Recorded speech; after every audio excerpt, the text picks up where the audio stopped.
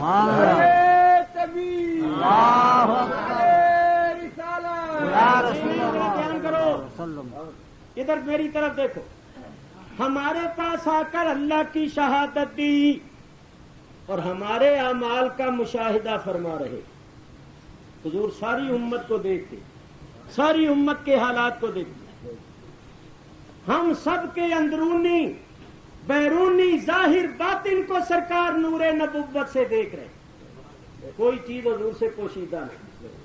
میں کہتا ہوں ڈاکٹر اقبال بھی خوب. ڈاکٹر اقبال ایک شعر کہتے ہیں، فرماتے ہیں اے فروغت صبح آثار و ظہور، اور چشمے تو بینندائے ما فی الصدور. ڈاکٹر اقبال سنی کہتے ہیں اے فروغت صبح آثار و ظہور، یا رسول اللہ آپ کا ظہور ایسا ہے جیسے سورج کا طلوع ہونا. سبحان اللہ. سورج طلوع ہوا، تاریکیاں دور ہو گئیں، آپ کے تشریف لانے سے کفر و شرک کی ظلمتیں کافور ہو گئیں. اور آگے کیا کہتے ہیں، چشمے تو بینندائے ما فی الصدور، جو کچھ ہمارے سینوں میں ہے یا رسول اللہ آپ کی آنکھ دیکھ رہی. آپ کہیں گے ڈاکٹر اقبال کوئی امام تھوڑے ہیں، کوئی مجتہد تھوڑے ہیں. شاہ عبدالعزیز محدث دہلوی رحمت اللہ علیہ کی تفسیر عزیزی پڑھ کر دیکھیں. وَيَكُونَ الرَّسُولُ عَلَيْكُمْ شَهِيدًا کے تحت لکھتے ہیں کہ نبی کریم ساری امت کے ایک ایک شخص کے ظاہری باطنی حالات کو دیکھ رہے. میں کہتا ہوں چلو شاہ عبدالعزیز صاحب بھی بڑے بزرگ تھے، مولوی شبیر احمد دا صاحب عثمانی جو علماء دیوبند میں بڑا مقام رکھتے ہیں، ان کی تفسیر دیکھ لو. اسی وَيَكُونَ الرَّسُولُ علیکم شہیدہ کے تحت لکھتے ہیں نبی کریم جو اپنے امتیوں کے حالات سے پورے واقف ہیں. سبحان اللہ. ساری امتی جتنے امتی ہیں سب کے حالات سے حضور پورے واقف ہیں. تو ذرا بات کرنے لگا ہوں، ذرا غور سے سن. ہمارے پاس آ کر نبی کریم نے اللہ کی شہادت دی اور اللہ کی بارگاہ میں جا کر ہمارے احوال کی شہادت دی. ہمارے پاس اللہ کے شاہد بن کر آئے، اللہ کی بارگاہ میں ہمارے شاہد بن کر آئیں گے تو وہ ہمارے بھی شاہد، اللہ کے بھی شاہد. اللہ نے آپ کو بھیجا اس حال میں کہ جو کچھ ہو رہا تھا سرکار مشاہدہ فرماتے ہوئے آئے اور مشاہدہ فرما رہے ہیں اور قیامت تک فرماتے رہے. نہیں مانتے ہو منوا کے چھوڑوں گا ابھی اور آگے انشاءاللہ. یہ قرآن شریف کا واقعہ ہے جو میں آپ کو سنانے لگا ہوں. تمام تفسیروں میں ملے گا، تمام مولویوں نے لکھا قیامت کے دن اللہ سارے نبیوں کو جمع کرے گا. یوم یجمع اللہ الرسل، قیامت کے دن اللہ سارے رسولوں کو جمع کرے گا. فیقول ماذا اجبتم، تو اللہ فرمائے گا نبی و رسولوں بتاؤ تمہیں کیا جواب ملا. جب تم نے رسالت کے فرائض انجام دیے، ہمارے پیغامات لوگوں تک پہنچائے تو تمہیں کیا جواب ملا. تو نبی کہیں گے کہ اے مولا کریم تو عالم الغیب ہے، تو خوب جانتا ہے، تجھ سے کوئی چیز پوشیدہ نہیں. مگر اللہ فرمائے گا نہیں، یہ عدالت کی کارروائی ہے، یہاں بیان دینے پڑیں گے. تو نبی کہیں گے یا اللہ ہم نے تیرے احکام ٹھیک ٹھیک لوگوں تک پہنچایا. اچھی نبیوں کا بیان ہوگا. اللہ فرمائے گا بھئی ان نبیوں کی امتوں کو حاضر کیا جائے، امتیں حاضر ہوں گی. اللہ فرمائے گا اے امتوں، اے قوموں، میرے ان نبیوں نے تمہارے پاس آ کر میرے احکامات اور میرے پیغامات تم تک پہنچائے. وہ قومیں انکار کر دیں یا اللہ یہ نبی کوئی ہمارے پاس نہیں ہے اور انہوں نے کوئی تیرا پیغام ہم تک نہیں پہنچا. امتیں انکار کر دیں. جب انکار کر دیں گی تو اللہ تعالیٰ نبیوں سے پوچھے گا. اللہ تعالیٰ سب کچھ جانتا ہے مگر اس نے عدالتی کارروائی کرنی ہے. اللہ فرمائے گا نبیوں یہ امتیں تو انکار کر رہی ہیں، تو تمہارے پاس کوئی گواہ ہے جو تمہارے حق میں گواہی دے کہ واقعی تم نے ان قوموں تک میرے پیغامات پہنچائے اور تم ان قوموں کے پاس گئے؟ تو کوئی گواہ پیش کر سکتے ہو؟ اے حضور کے غلاموں سنو اور اپنی قسمت پر فخر کرو. سارے نبی اللہ کی بارگاہ میں عرض کریں گے یا اللہ ہمارے پاس گواہ ہیں، اور وہ گواہ ہیں حضور محمد الرسول اللہ کے غلام. نعرہ تکبیر، نعرہ رسالت، زندہ باد. پہلے نبی اور رسول حضور کی امت کو، حضور کے غلاموں کو اپنا گواہ بنائیں گے. اللہ فرماتا ہے فَكَيْفَ إِذَا جِئْنَا مِن كُلِّ أُمَّةٍ بِشَهِيدٍ وَجِئْنَا بِكَ عَلَىٰ هَٰؤُلَاءِ شَهِيدًا. وہ وقت کیسا ہوگا جب ہم ہر امت میں سے ایک شہید لائیں گے. ہر امت میں سے ایک نبی اللہ کی بارگاہ میں پیش ہوا، اس نے بیان دیا. جب ان کی قوموں نے انکار کر دیا تو پھر انہوں نے کیا کہا کہ یا اللہ امت مصطفیٰ ہماری گواہ. اللہ تعالیٰ کیا فرماتا؟ اللہ تعالیٰ ارشاد فرماتا ہے شہداء للناس وَكَذَلِكَ جَعَلْنَاكُمْ أُمَّةً وَسَطًا لِتَكُونُوا شُهَدَاءَ عَلَى النَّاسِ. یہ امت حضور کی لوگوں پر بھی شہداء جمع شہید کی، یہ شہید ہے. اور قیامت کے دن نبیوں کی بھی شہید ہے، شہادت ہے. لو یہ کارروائی ہو رہی ہے، ذرا دھیان سے سنو. میں بہت جلدی اب ختم کرنے والا ہوں، وقت بہت ہو. جب یہ امت نبیوں کے حق میں گواہی دے گی تو پہلی امتیں بطور جرا کے اس امت سے سوال کریں گی. پہلی امتیں کہیں گی اے امت محمد صلی اللہ علیہ وسلم، تم نے گواہی دی ہے ان رسولوں کے حق میں، لیکن جب یہ رسول آئے تھے تم تو اس وقت موجود ہی نہیں، تمہارا تو وجود بھی نہیں. تم نے ان رسولوں کا آنا، ان رسولوں کا پیغامات الہی پہنچانا اپنی آنکھوں سے دیکھا سنا؟ جب تم موجود ہی نہیں تھے، تم نے ان نبیوں رسولوں کا آنا دیکھا ہی نہیں، پیغام پہنچانا دیکھا ہی نہیں، تم کیسے گواہی دے رہی؟ تو یہ امت مصطفیٰ کہے گی یا رب العالمین ان کا اعتراض ٹھیک ہے، ہم اس وقت نہیں تھے، ہم نے ان نبیوں کا آنا اور تیرے پیغامات پہنچانا دیکھا نہیں، مگر ہم گواہی دے رہے ہیں اپنے آقا و مولا حضرت محمد صلی اللہ علیہ وسلم سے سن کر. ہم نے اپنے نبی پاک سے سنا تو سن کر ہم گواہی دے رہے ہیں. ہماری گواہی ہمارے نبی پاک سے سن کر ہے، یعنی ہماری شہادت علی الشہادت. ہم نے اپنے نبی سے سنا تو ہم گواہی دے. اللہ تعالیٰ فرمائے گا کہ اب نبی کریم کو بلایا جائے. جس نبی سے سن کر یہ امت گواہی دے رہی اب اس کو بلائے. نبی کریم تشریف لے آئے. نبی کریم تشریف لا کر شہادت دے. اللہ فرماتا ہے وَجِئْنَا بِكَ عَلَىٰ هَٰؤُلَاءِ شَهِيدًا.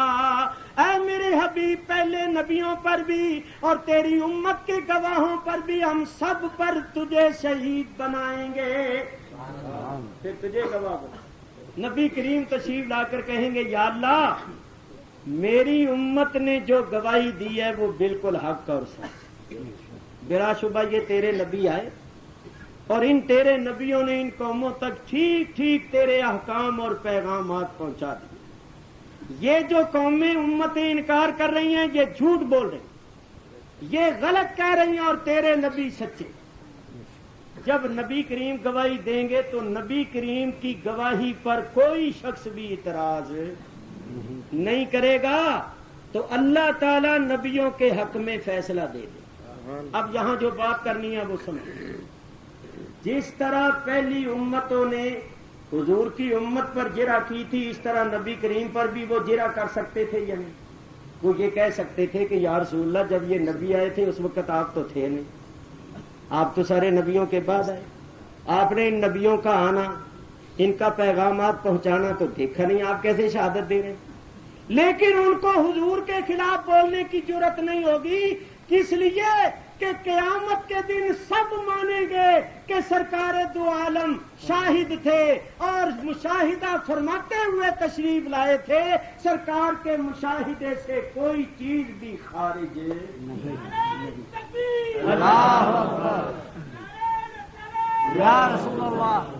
تو میرے دوستوں بزرگوں، نبی کریم کی شہادت پر کوئی جرح اس لیے نہیں کرے گا کہ سب کا ایمان ہوگا کہ پہلے نبیوں کا آنا اور ان کا پیغامات وغیرہ پہنچانا نبی کریم کے مشاہدے سے خارج نہیں، اس واسطے کسی کو حضور پر اعتراض کی جرأت نہیں ہوگی۔ تو یہاں آئے خدا کے شاہد بن کر، خدا کی بارگاہ میں حاضر ہوں گے ساری کائنات کے شاہد بن کر، تو نبی کریم علیہ الصلوۃ والسلام شاہد ہیں اور قائد کائنات مشہود ہے، کوئی چیز سرکار کے مشاہدے سے خارج نہیں۔ اللہ اکبر اللہ اکبر۔ قیامت کے دن تو سب مان لیں گے، مگر قیامت کے دن کا ماننا مفید نہیں ہوگا، فائدہ ان کو ہوگا جو آج مانے۔ اسی واسطے تو اعلیٰ حضرت فرماتے ہیں آج لے ان کی پناہ، آج مدد مانگ ان سے، آج لے ان کی پناہ، آج مدد مانگ ان سے، پھر نہ مانیں گے قیامت میں اگر مان گیا۔ آج مان جائیں تو بہتر ورنہ پھر نہ مانیں گے قیامت میں اگر مان گیا۔ آج مان، قیامت کے دن جو مانو گے آج مان، آج مانو گے تو فائدہ ہوگا، قیامت کے دن مانو گے تو فائدہ نہیں ہوگا۔ اور ماننا تم نے ہے، قیامت کو مانو، جو مان لو ہیں میاں، قیامت کو مانو گے تو کچھ فائدہ نہیں ہوگا۔ اب میں اپنے دوستوں کو خاص طور پر سنیوں کو ایک نصیحت کرتا ہوں، جب نبی کریم ہمارے احوال کو دیکھ رہے ہیں تو ہمیں یہ خیال کرنا چاہیے کہ جب ہم گناہ کرتے ہیں تو پھر نبی کریم دیکھتے ہیں تو آپ کو کتنی تکلیف ہوتی ہے؟ کیوں بھائی بیٹا گناہ کرے باپ دیکھے تو اس کو تکلیف نہیں ہوتی؟ تو ہم اگر گناہ کریں سرکار دیکھیں تو سرکار کو کتنی تکلیف ہوتی ہوگی؟ میرا امتی کیا کر رہا ہے، امتی ہوگے میرا اور حرکتیں کرے ایسی۔ تو ہمیں اللہ سے ڈرنا چاہیے، نبی پاک سے شرمانا چاہیے اور وہ کام کرنے چاہیے جو سرکار کی امت کے شایان شان، سرکار کے غلاموں کے شایان شان ہے۔ نیکی کرو اور نیکی کر کے سرکار کو خوش کرو، گناہ کر کے اپنے آقا کو تکلیف نہ پہنچاؤ، کیونکہ جب کوئی گناہ کرتا ہے تو آقا دیکھتا ہے تو اس کو تکلیف ہوتی۔ آج ہم کیا کیا حرکتیں کر رہے ہیں، کیا غلامان مصطفیٰ کی ایسی حرکتیں ہوتی؟ ہمارے حضرت پیر و مرشد رحمت اللہ علیہ بہت بڑی سرکار، اور آپ کے پاس لوگ آتے، داڑیاں ان کی منڈی ہوتی ہیں، انگریزی فیشن ہوتا، تو آپ فرماتے نام کیا ہے؟ جی غلام رسول. تو آپ ایک تھوڑی کو پکڑ کر ہلاتے. غلام رسول کی شکل ایسی ہوتی ہے؟ ایک غلام رسول کی شکل ہے کہ ایک غلام انگریز کی شکل ہے؟ ہوگے غلام رسول اور شکل ایسی ہوگے تو غلام رسول بنو، رسول اللہ کی غلامی بادشاہی سے پیش. ہمارے حضرت فرمایا کرتے تھے سکھوں کو دیکھو، پاکستان بننے سے پہلے کی بات، ہمارے حضرت فرماتے تھے سکھوں کو دیکھو اپنے گرو سے کتنا پیار کرتے ہیں. سکھ بی اے ہوتا ہے، ایم اے ہوتا ہے، LLB ہوتا ہے، بیرسٹر ہوتا ہے، منسٹر ہوتا ہے، مگر اپنے گرو کے طریقے کو نہیں چھوڑتا. اور ہمارے لونڈے کالج کی 4 دیواری میں جاتے ہی کھڑے ہو کر موترنا شروع کر دیتے. ان پر بڑی جلدی فرنگی تہذیب کا اثر ہوتا ہے. یہ کیا بات؟ تو میرے عزیزوں اور میرے پیارے بزرگوں، دوستوں، اپنی اولادوں کو سمجھو، اور میرے بھائیوں سمجھو، اور میرے عزیزوں سمجھو، نبی کریم کے طریقے کو اختیار کرو، اور نبی کریم کا طریقہ اختیار کر کے اس طریقے کو دوسروں پر غالب کرنے کی کوشش کرو. دوسروں کے پیچھے نہ لگو، مقلد نہ بنو یہود و نصارہ کے، بلکہ قائد بنو اور ان کو اپنے پیچھے لگاؤ. نبی کریم کی تعلیمات پیش کرو، ہدایات پیش کرو، اسلام کی تعلیمات پیش کر کے ساری دنیا کو بتا دو کہ امن و سلامتی کے ڈنڈورے پیٹنے والوں، اس کائنات میں اگر صحیح معنوں میں امن قائم ہو سکتا ہے تو ہمارے نبی کی غلامی کرنے سے ہو سکتا ہے، ہمارے نبی کی تعلیمات پر عمل کرنے سے ہو سکتا ہے. تم نے جو قانون بنائے ہیں وہ برائی کو ختم کرنے والے نہیں، برائی کو بڑھانے والے. اگر برائی کو ختم کرنے والا کوئی قانون ہے تو وہ قانون ہے جو مصطفیٰ لے کر. تو یہ لوگوں کو بتاؤ، حضور کے غلام بن جاؤ، اپنی شکلوں صورتوں کو شریعت و سنت کے مطابق بناؤ، باقاعدہ نمازیں پڑھو اور لوگوں کو اسلام کا سبق دو، درس دو، خود اسلام کے احکام پر عمل کرو، دوسروں سے کرواؤ. دیکھو پھر ہمارا ملک سلامتی کی جنت بن جائے. اور یہ کشمیر کیا، تم حضور کے غلام بن جاؤ تو پھر دونوں جہان میں ہی تمہارا. ڈاکٹر اقبال نے اسی واسطے ہی تو کہا ہے کہ محمد سے وفا تو نے تو ہم تیرے ہیں، یہ جہاں چیز ہے کیا لوح و قلم تیرے. تو حضور کا غلام تو بن کے دیکھ، پھر ساری کائنات تیری غلام ہو جائے. تو میں بڑا خوش ہوا ہوں جلسے کا حسن انتظام دیکھ کر. اگر